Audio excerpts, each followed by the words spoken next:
বিসমিল্লাহির রহমানির রহিম। বাংলাদেশ জামাত ইসলামী এবং 11 দলীয় নির্বাচনী ঐক্য আয়োজিত আজকের এই নির্বাচনী সমাবেশের সম্মানিত সভাপতি, মঞ্চে উপবিষ্ট প্রধান অতিথি মানবিক নেতা ডাক্তার শফিকুর রহমান, সর্বস্তরের নেতৃবৃন্দ, মিডিয়ার ভাইয়েরা, আমার সামনে উপস্থিত প্রিয় রাজশাহীবাসী, আসসালামু আলাইকুম। প্রধান অতিথি উপস্থিত, বক্তব্য খুব সংক্ষিপ্ত। লন্ডন থেকে একজন মুফতি এসেছে, জানেন তো আপনারা? আসার পরে উনি নির্ধারণ করছেন কে মুসলমান থাকবে আর কে বিধর্মী হবেন। ওনার বক্তব্যের মাধ্যমে উনি ইসলামের ইতিহাস পরিবর্তন করে দিচ্ছেন। আমি আজকের এই বক্তব্যে ওনাকে ধন্যবাদ জানাতে চাই, কারণ উনি গতকালকে একটি সঠিক কথা বলেছেন। উনি বলেছেন 5 তারিখের পরে একটি দল নতুন করে জালেম হয়েছে যারা গুপ্ত ছিল। উনি সঠিক বলেছেন, আমি ওনাকে ধন্যবাদ জানাই।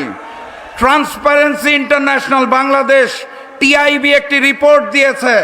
তারা বলেছে 5ই আগস্টের পরে বাংলাদেশে 600টি রাজনৈতিক সহিংসতা হয়েছে, যার মধ্যে 92% জন্য দায়ী, অর্থাৎ 550টি রাজনৈতিক সহিংসতার পিছনে দায়ী এই বিএনপি।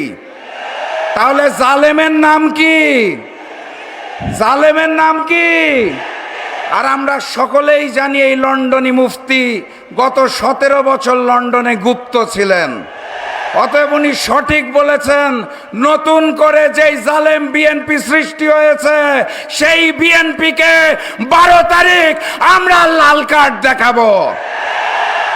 রাজশাহীতে যেই 6টি আসন আছে, সেই 6টি আসনে দাঁড়িপাল্লাকে জয়যুক্ত করে আগামী দিনের প্রধানমন্ত্রী ডাক্তার শফিকুর রহমানকে উপহার দিতে হবে।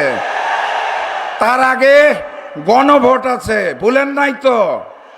গণভোটে গণভোটে গণভোটে আবারও দেখা হবে বিজয় আপনাদের সাথে।